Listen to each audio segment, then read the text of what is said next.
Cassie Salazar, a young and resilient woman, spends her days juggling multiple jobs, working as a waitress and bartender to make ends meet. By night, she pours her heart into music, performing with her band, The Loyal, alongside her close friend Nora. Life hasn't been easy for Cassie, especially since her diagnosis of type 1 diabetes 6 months ago.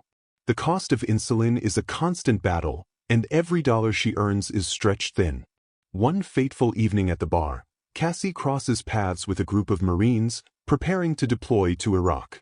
Among them is Luke Morrow, a Marine with a tough exterior and a past full of hidden scars. He flirts with Cassie, but she dismisses his advances. Luke's life isn't without its own struggles. Still grieving the loss of his mother, he's been working hard to rebuild his life after battling addiction.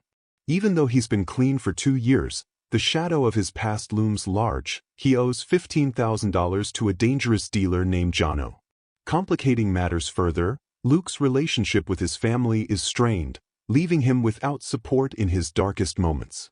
Amid their individual challenges, an unlikely solution emerges.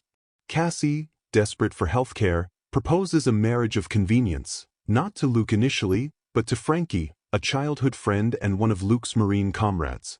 Frankie declines, as he plans to marry his longtime girlfriend, Riley. However, Luke, overhearing their conversation, sees potential in the idea. Though skeptical, he and Cassie realize that this arrangement could benefit them both. Cassie would gain access to military spouse health care, while Luke would receive a financial bonus for being married. They strike a deal, promising to part ways after a year. The arrangement begins with a quick courthouse wedding, with Frankie serving as their witness.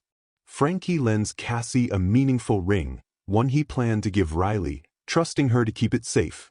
Despite the transactional nature of their marriage, Cassie and Luke find themselves navigating unexpected challenges.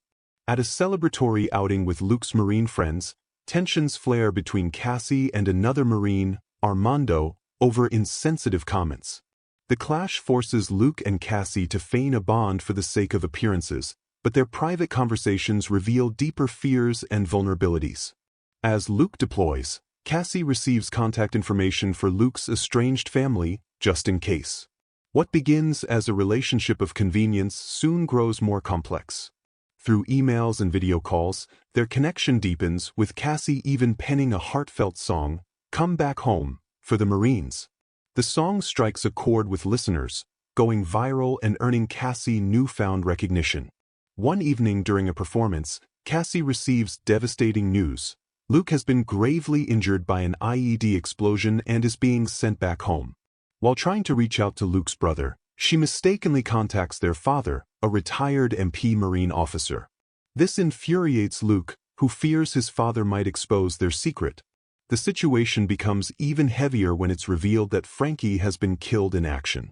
At Frankie's funeral, Cassie keeps her promise and hands Riley the ring she had been safeguarding for him. After being discharged from the hospital, Luke, now using a wheelchair, moves into Cassie's apartment.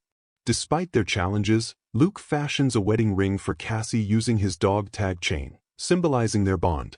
They redecorate the apartment to make their marriage appear genuine for Luke's father, who often drives him to physical therapy. To help with Luke's recovery, Cassie adopts a golden retriever named Peaches as an emotional support companion. Inspired by their shared journey, Cassie writes a new song, "I Hate the Way," and performs it with such passion at Whiskey A Go-Go that she garners interest from record labels. However, trouble looms when Jono, still seeking payment after Luke's return to the U.S., grows impatient. He escalates matters by smashing the window of Cassie's mother, Marisol Salazar, Loren Escandon, and threatening Luke. That same night, Cassie experiences a dangerous drop in blood sugar, sending her into shock.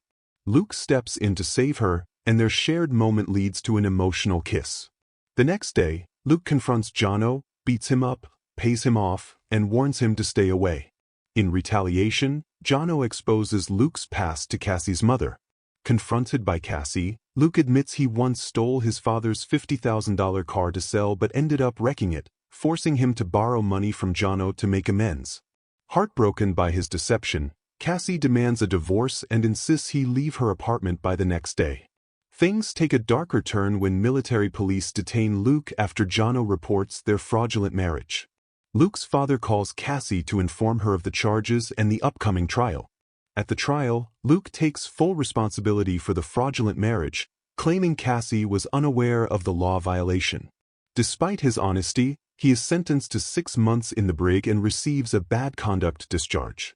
Meanwhile, Cassie's band lands a record deal and secures an opening gig for Florence and the Machine at the Hollywood Bowl. On the day Luke begins his sentence, Cassie performs her new song, I Didn't Know, which she wrote while waiting for his trial. Moved by her feelings, she rushes to see Luke and confesses her love before he is taken away. In return, Luke gives her the wedding ring, saying, "It's real now." As the credits roll, 6 months later, Luke and Cassie are happily married, enjoying a peaceful picnic on the beach with peaches by their side.